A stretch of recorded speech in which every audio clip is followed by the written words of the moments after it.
Welcome to a new edition of the Neon Jazz interview series with veteran Bay Area jazz guitarist Henry Robinett on the enduring legacy of Chick Corea, who passed away from cancer on February 9th, 2021 at the age of 79.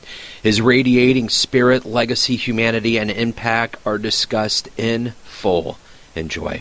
Well, I appreciate you taking a minute to talk about Chick's legacy and what he meant to you and his enduring legacy that will go on and on.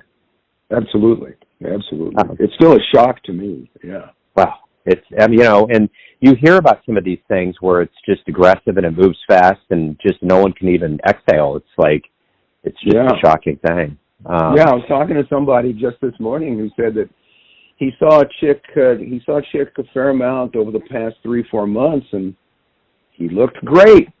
Yeah. It was there. So he was really shocked because he was still full of energy and all over the place, and so it was wow. Yeah, crazy. Yeah. Well, let's go back to the beginning of your relationship with Chick. When did you meet him? What was that like, and getting to know him? Let me see. I met him at a concert and a talk the first time. It must have been back in 1977. And he was just always just very kind. I mean, I didn't play with him, but, I think this was the early days of Return to Forever. Now, I had been a fan of Chick Corea's since the early 70s. I want to say 71 or so, when the first time I heard Inner Space. And I had been, in those days I had a reel-to-reel, and there was a jazz station in Northern California. I think it was KPFA. It wasn't a jazz station, but they may have 3 hours of jazz. So I used to record it, and this is one song that I heard, and I went back. I'm so glad I recorded it. I missed the very beginning of it, but I played that thing over and over again, and I didn't know who it was until I finally found out it was Chick Corea, and I went down to Tower Records and bought the album the same name. And Now He Sings, Now He Sobs. A little bit later, I got the Song of Singing, which was what he was doing at that. But that was what he was doing, which was kind of pre-Circle period, very out there. And I think he was still playing with Miles Davis at the time. I was just thinking about that notion of how far out he was with what he did. Oh, man. And just what an envelope he pushed consistently. From what you knew of him, what was it about him that was kind of had that Miles thing where, he never really stopped in one genre. He was always bouncing and going, and, he was going in the classical world and he was going in the avant world. He was just very innovative. Yeah, and I was thinking about this, and that's one of the things that I kind of value. There's so many things I value about Chick Corea, but that's one of them. He was a restless, creative spirit. He just wanted to do everything, and he had the ability to. And so he went completely into the avant-garde scene. He didn't start there. I mean, he started, I think his first album as a solo artist was Now He Sings, Now He Sobs, and I think that was before Miles. And Now He Sings, Now He Sobs was a trio with Miroslav Vitus and Roy Haynes, and they were doing his original music, which was straight ahead, kind of in a McCoy Tyner vein. And, that was just remarkable. But there was something about him, and this is the thing, this is why he was my primary influence in ways after, of course, Mingus and Jimi Hendrix, but artistically he was my primary influence, is because he had just a creative drive, and he could, he was just interested in everything, and he was very mirthful. When you listen to his recorded music, very creative. There is not, from a musician standpoint who's analyzing the stuff, there's rarely a note out of place. It's perfect and not stressed. He uses dynamics in an incredible way, and he's able to take the piano to a happy place. You know, it sounds kind of dumb, but he's mirthful. He has these little triplets and things, and it's kind of the opposite of his, you know, of his contemporary, other great pianist friend, compatriot Keith Jarrett, who he kind of goes in the tradition of the dark romantic piano, Chopin and that whole thing. And Chick just, you know, as a being, he just wasn't that kind of person. I'm fortunate in that I knew him just a little bit. I don't know that I could say I was his friend, but I knew him and a little bit. And he was just a very outgoing, supportive, kind, friendly, happy person. You know, so the idea of him being the dark, romantic piano player who played this depressive kind of beautiful music that Jarrett does, and I love Jarrett, was just not in Chick's wheelhouse. He just wasn't kind of interested in doing that, I guess. I can't speak for the man, you know, but yeah, that's my impression of him. You know, and I think the one thing that's very key about him and a lot of these other jazz legends that I'm always blown away by is how humble they were. Their level of humility and how they really genuinely felt like they were carrying a torch, and they were just musicians. They didn't get wrapped up into anything beyond that. Was that kind of a hallmark of his personality? Absolutely. I mean, he was interested in helping musicians. Sometimes there's this sense of protecting what you have and your legacy and the secrets of jazz. He was none of that. He, you know, if someone was, he dedicated himself, he has said, to nurturing the creative spirit in people. He was always sharing, always interested in helping.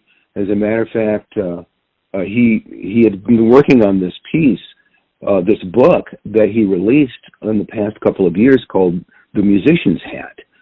And it's kind of like he was passing his hat, those things that he valued most in music and how he approached music, you know, from, you know, piano technique and exercises to playing in a trio, playing with band members, you know, and from early on, he had published, I mean, I was in high school. That means it was probably 1972 when he published something very similar in Downbeat magazine. You know, I think he called it Cheap But Good Advice, and basically how to approach playing jazz.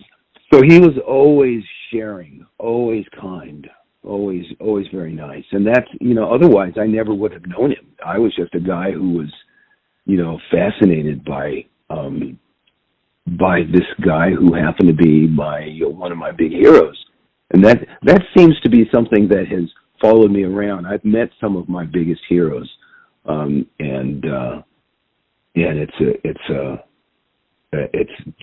I'm very fortunate. I know I am. Yeah. What about his legacy? You know, we always look at a lot of these people. I know it's very fresh. It's hard to really put a finger on, but just what I've noticed that when people pass, there's kind of themes that happen. And with him, everybody started posting pictures of being around him. And I think without coming out and saying it, I think it just shows how prolifically around he was for everybody, how I think his music and spirit will be in the afterglow of him leaving. Yeah, you know, yesterday I asked Suri to play some Chick, kind of curious to see what she would come up with. And it was a potpourri of his various styles. You know, there was Spain, of course, and there was something that he did that I didn't recognize, a song that he wrote for his wife, Gail Moran, a wonderful singer, and some Latin stuff, and then there was some funk kind of fusion stuff, and I think Chick, I would guess that he was not really interested in his legacy. He was just not one to look back. You know, he was just interested in creating. Just, okay, so with my next project, I'm gonna do this kind of album. How about I do that? And I think he wanted to communicate with people. He just wanted to. He loves people, wanted to reach people. But in terms of sometimes when you look back at it, at his career, it depends on what point of view you're looking. If you're just like an avant-garde person, well, there's a handful of albums you can go to, particularly in the 70s. If you're just interested in his post-modal Coltrane style, well, there's a handful of things you can get there. There are a lot of guys who are just interested in the Return to Forever fusion stuff, and there's that too. And he's been winning Grammys in the Latin category for decades, I think. He just does everything. And if you're not interested in everything, if you're just interested in one of those two, few things, your sense of his legacy might be marred a bit. But I think the overall import of what he did was in everything. And I'm fortunate in the fact that I loved everything he did.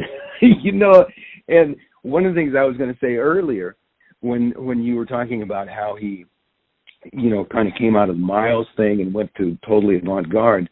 When I started listening to Chick Corea, I was in high school, and it was Tones for Jones Bones and Inner Space and Windows and Litha and all these things. And and he did this album with Bobby Hutcherson called Total Eclipse, which is just amazing, and I found that too.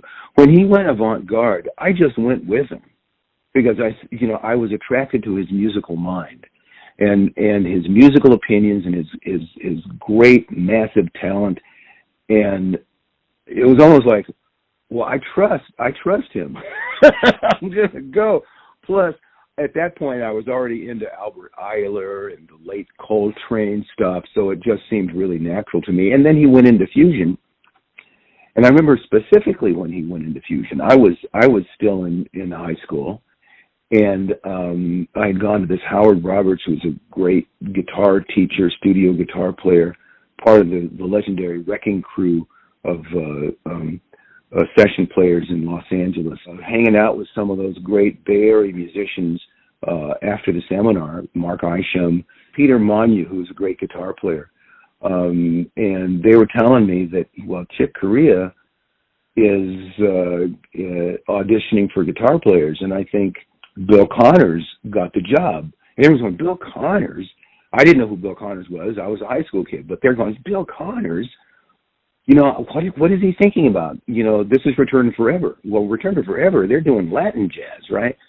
So I already had my feelers out for what Chick Corea, my big hero, was doing.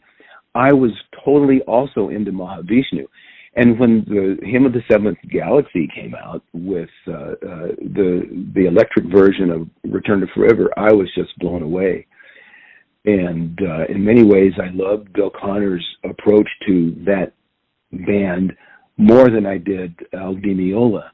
It was rougher and a little bit more rock and roll, and they had kind of perfected their sound and technique by the time Al Di Meola came on board, but there was just the rough edgedness.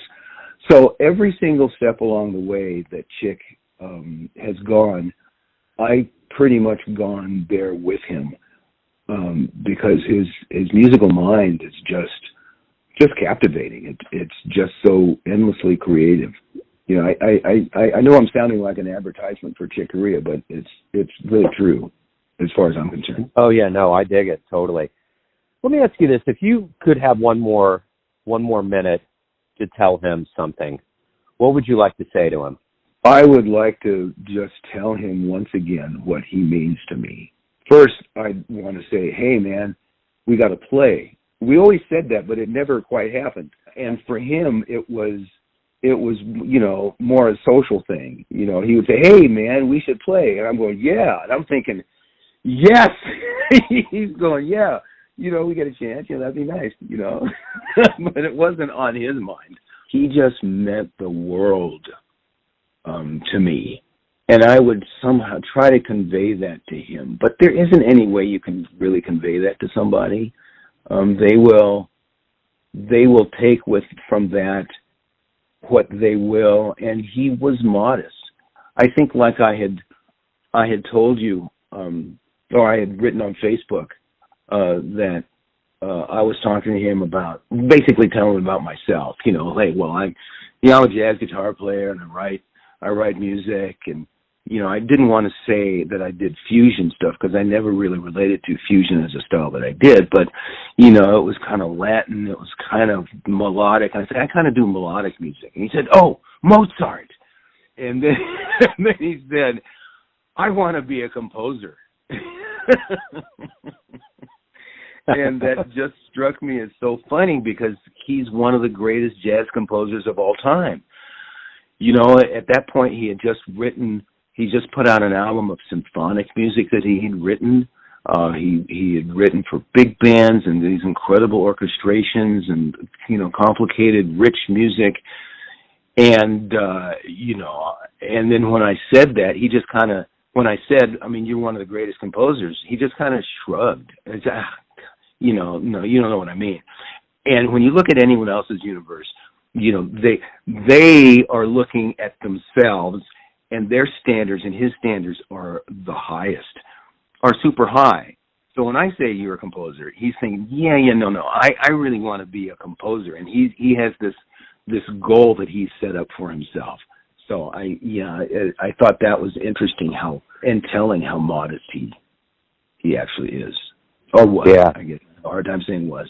Henry, thank you for opening up about Chick. Thank you for taking a minute out. I'm going to really focus on giving him proper respects on the show this week and include some thoughts from you. So thanks for taking a minute out. And, man, good luck with this whole, revival of music. It looks like people are getting out and some gigs are starting to pop up. So we'll keep our fingers crossed.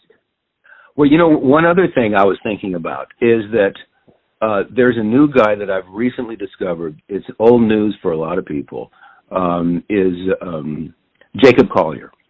And a brilliant musical mind. He's just a genius. He's a jazz musician, but he's more than that. And he's the only other person besides Chick Corea who has, who has a musical mind that is as deft and as rich and creative in a way that's really similar to Chick in an entirely different way. Now, I can say that because I've gone on so many journeys with Chick. My love of music is really vast. I don't like getting stuck in a style. And so I was just looking at the correlations between just a musical mind, and Chick just had a fantastically creative and abundantly rich, mirthful musical mind. Thank you again for opening up and dispensing your wisdom and your story. I really appreciate it. Thank you for giving me the opportunity and thinking enough of me to think of me. Thanks, Joe.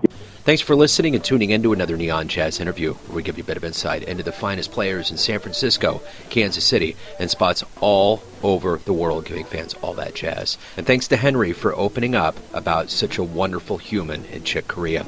If you want to hear more interviews, go to Famous Interviews with Joe Domino in the iTunes Store. Visit neonjazz at youtube.com, and for everything Neon Jazz all the time, go to the neonjazz.blogspot.com.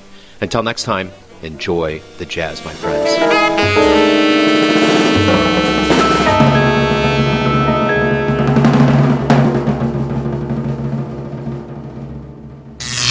Neon Jazz.